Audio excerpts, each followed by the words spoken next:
우리가 당연하다고 믿었던 세상의 절반이 5년 안에 증발합니다.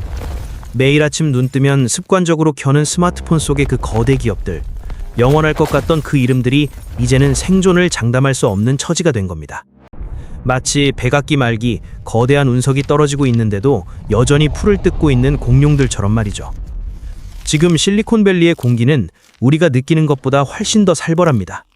우리가 흔히 빅테크라고 부르는 대장주 서너 개 중 절반은 역사 속으로 사라지거나 누군가에게 잡아먹힐 운명에 처해 있습니다. 가장 위험한 건 아이러니하게도 우리가 가장 사랑하는 기업인 애플입니다. 지금까지 애플은 압도적인 디자인과 감성으로 세상을 지배해왔지만 이제 판이 완전히 뒤집힌 셈이죠. 디자인이 예쁜 기계보다 내 마음을 읽고 문제를 해결해주는 똑똑한 기계가 필요한 시대로 넘어가고 있으니까요. 더 큰 문제는 바로 우리 대한민국이 처한 현실입니다. 솔직히 말해 지난 50년 한국 경제는 역사상 가장 운이 좋은 시기를 보냈습니다. 우리가 150년이나 늦게 산업화를 시작했는데도 세계 10위권까지 치고 올라올 수 있었던 비결은 딱 하나였죠. 바로 오픈북 퀘스트를 치렀기 때문입니다. 미국이나 유럽이 먼저 시행착오를 겪으며 만들어 놓은 정답지가 우리 눈앞에 펼쳐져 있었던 겁니다. 우리는 그저 밤을 새워가며 그 정답지를 누구보다 빨리 그리고 정확하게 베껴 쓰기만 하면 됐던 셈이죠. 이걸 우리는 패스트 팔로워 전략이라고 불렀습니다. 남들이 증기기관차를 만들 때 우리는 가마를 타고 있었지만 답안지를 보고 맹추격해서 결국 반도체와 자동차를 만들어냈습니다. 그런데 2023년을 기점으로 이 거대한 커닝의 역사가 강제로 종료되었습니다. 세계화 시대가 끝나고 각자 도생의 시대가 열리면서 친절했던 선생님들이 더 이상 답안지를 보여주지 않게 된 겁니다. 아니, 더 정확히 말하면 그 선생님들조차 답을 모르는 새로운 시험 문제가 출제되었습니다. 바로 AI라는 녀석이죠. 지금 한국의 기업 총수들과 리더들이 겪는 멘붕은 상상을 초월합니다. 예전 같으면 미국 가서 벤치마킹해 와라, 일본은 어떻게 하는지 보고 와라 라고 지시하면 그만이었죠. 하지만 지금은 실리콘밸리에 가도 도쿄에 가도 아무도 답을 모릅니다. AI를 금융에 어떻게 적용할지, 제조업에 어떻게 섞어야 할지 전 세계 그 누구도 해본 적이 없는 맨땅의 헤딩이 시작된 겁니다. 우리가 가장 잘하는 게 빨리 따라하기인데 따라할 대상이 지구상에서 사라져버린 충격적인 상황인 셈이죠. 이건 마치 수능시험장에 들어갔는데 국영수 문제는 하나도 없고 외계어를 해석하라는 문제만 가득한 꼴입니다. 많은 분들이 AI를 그저 신비한 채팅 로봇 정도로 생각하지만 현장의 변화 속도는 공포스러울 정도입니다. 불과 3년 전만 해도 AI와 대화한다고 하면 정신 나간 사람 취급을 받았지만 지금은 어떤가요? 제 주변 중년 친구들은 이제 마누라보다 챗 GPT와 대화하는 시간이 더 깁니다. 점심 메뉴를 고르는 사소한 일부터 사업 계획서를 짜는 중대한 결정까지 AI에게 물어보고 그 말을 철석같이 믿어버립니다. 인간이 기계의 조언을 신뢰하기 시작했다는 것, 이게 진짜 무서운 변화의 시작점이죠. 특히 기술의 발전 속도는 우리 예상을 비웃듯 폭주하고 있습니다. 과거 중공업 시대에는 기술 하나가 바뀌는데 10년이 걸렸지만 지금 AI판에서는 일달이면 강산이 변합니다. 우리가 50년 동안 따라잡았던 격차가 이제는 단 5년 만에 다시 벌어질 수 있다는 뜻입니다. 과거 우리 부모님 세대는 자신의 행복과 시간을 갈아 넣어 그 150년의 격차를 메웠습니다. 하지만 지금의 MZ세대에게 너희도 밤새워 일해서 따라잡아라 라고 말할 수 있을까요? 씨알도 안 먹힐 소리이자 해서도 안 되는 요구입니다. 결국 우리는 과거의 성공 방식을 완전히 폐기 처분해야만 하는 절체절명의 순간에 서 있습니다. 그런데 여기서 정말 흥미로운 지점이 하나 발견됩니다. 우리가 그토록 불안해하는 이 AI 시대에 역설적으로 한국만이 가진 기묘한 무기가 하나 남아있다는 사실입니다. 미국이나 유럽이 효율성을 따지며 다 갖다 버렸을 때 우리가 미련하게 끝까지 붙들고 있었던 낡은 유산 하나가 있습니다. 모두가 짐짝이라고 여겼던 그것이 AI 시대를 맞아 갑자기 황금알을 낳는 거위로 돌변할 준비를 마쳤습니다. 과연 그 뜻밖의 무기는 무엇일까요? 그리고 흔들리는 애플과 메타 사이에서 대한민국은 어떻게 이 난관을 뚫고 살아남을 수 있을까요? 이제부터 그 구체적인 생존 전략을 하나씩 파헤쳐 보겠습니다. 제2부에서 계속됩니다. 그 정체는 바로 기름때 묻은 작업복입니다.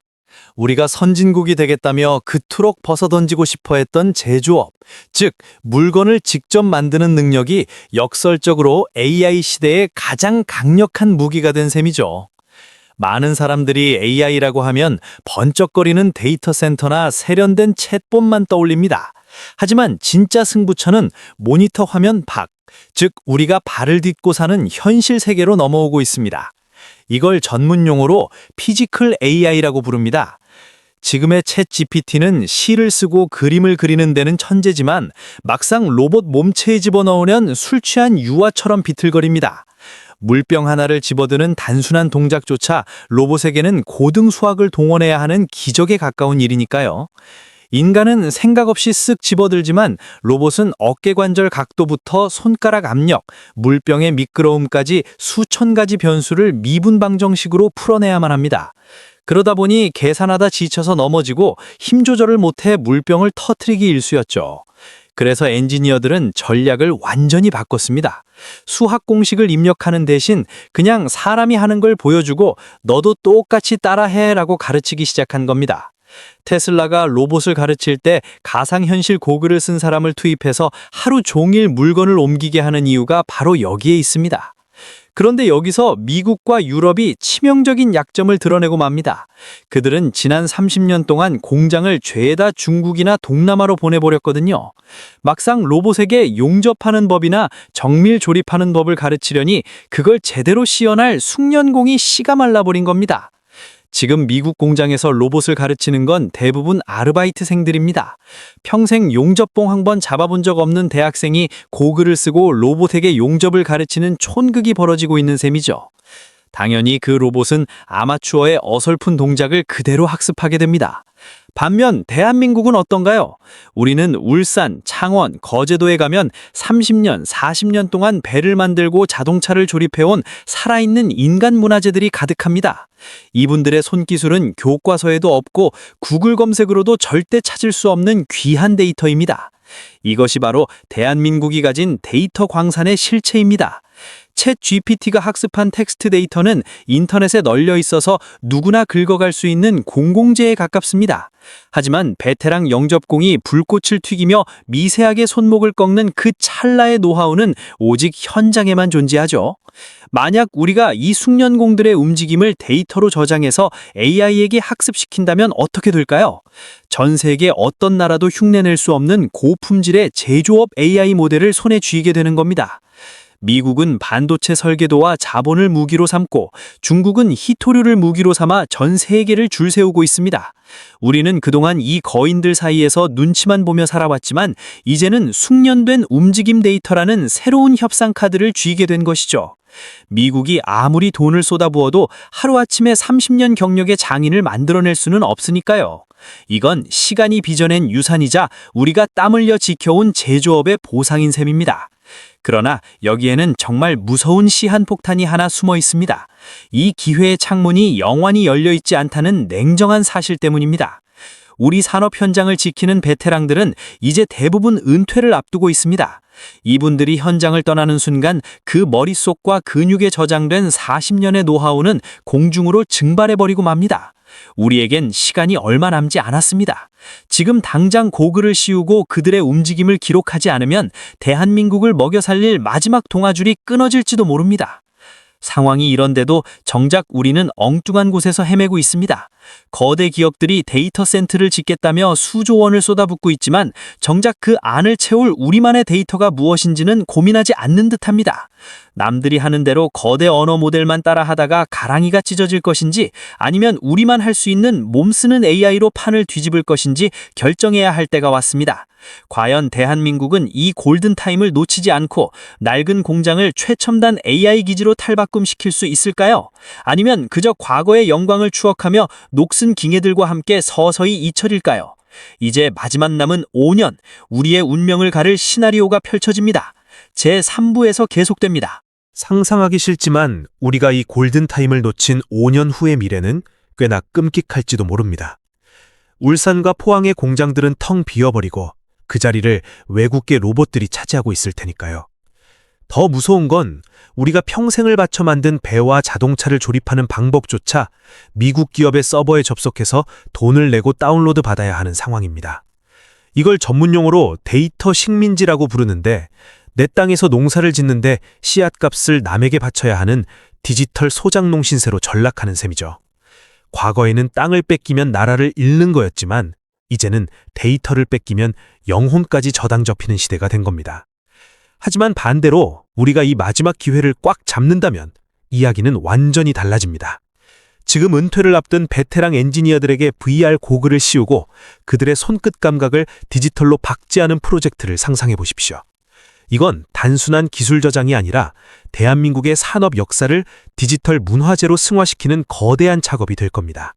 이렇게 축적된 데이터는 그 어떤 최첨단 반도체보다 더 비싼 값에 팔리는 국가의 전약 자산이 되겠죠. 미국의 빅테크 기업들이 아무리 날거 기어도 결국 현실 세계의 물건을 만들기 위해서는 우리에게 손을 내밀고 로열티를 지불해야 하는 을의 입장이 되는 통쾌한 역전극이 펼쳐지는 겁니다. 개인의 삶도 마찬가지입니다.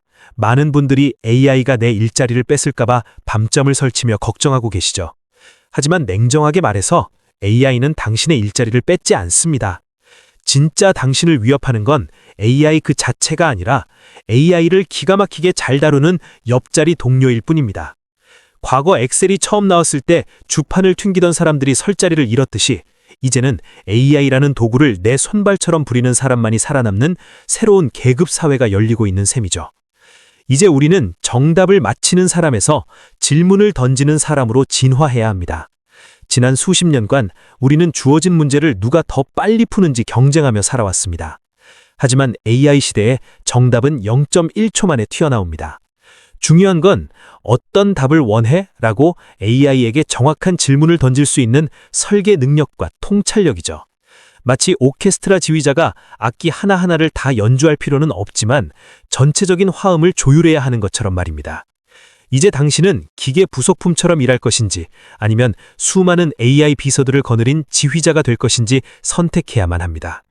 세상은 이미 되돌릴 수 없는 강을 건넜습니다. 검색창에 키워드를 넣고 정보를 찾던 시대는 끝났고 AI와 대화하며 문제를 해결하는 시대가 활짝 열렸습니다.